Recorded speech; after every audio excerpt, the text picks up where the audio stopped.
প্রথমে জিরে ফোড়ন দিয়ে পেঁয়াজ ভাজা করে নিলাম। এমনি রান্না করতে আমি অনেকটাই ভালোবাসি। দেখো মাংস এখানে কেটে ধুয়ে রেডি করা আছে।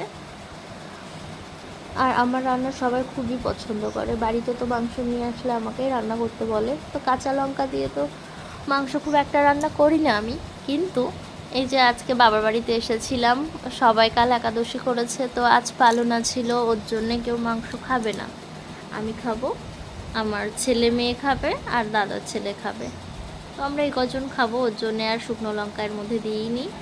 পরিমাণ মতো কাঁচা লঙ্কা পেস্ট করে দিয়ে তারপর মাংসর মধ্যে একটু কাঁচা লঙ্কা দিয়ে তারপর মাংসটা করেছি। আজকে অনেক মনটা খারাপ ছিল যে বাবার বাড়িতে এসেছি, বাবা আর এখনও আমাদের মধ্যে নেই। তারপর এখানে তো এসেছিলাম একটা কাজের জন্য, অন্নপূর্ণার ফর্মটা যেটা অনলাইন ফর্ম ফিল আপ করেছি সেটা জমা করেছি, তো দেখাচ্ছে যে জমা হয়নি।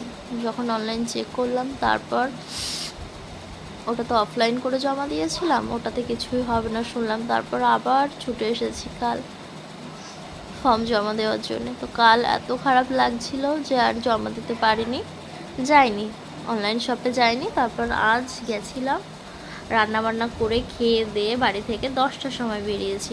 প্রত্যেকটা দোকানে ভিড়, প্রত্যেকটা দোকান, কোথাও কোনো খালি নেই। এই ফর্ম ফিল আপের জন্য মানুষরা এত হয়রান হচ্ছে আর কি বলবো।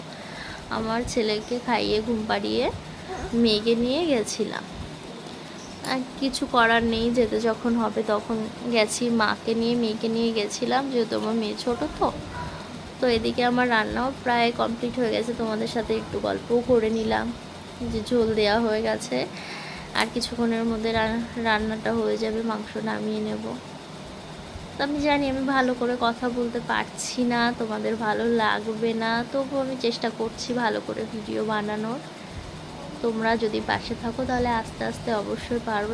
ফাইনালি আমার মাংস রান্না হয়ে গেছে। দেখো কাঁচা লঙ্কায় কতটা কালার এসছে, মাংস খুব সুন্দর একটা কালার এসছে। আমার ছেলে তো খেয়ে বলেছে খুব সুন্দর হয়েছে।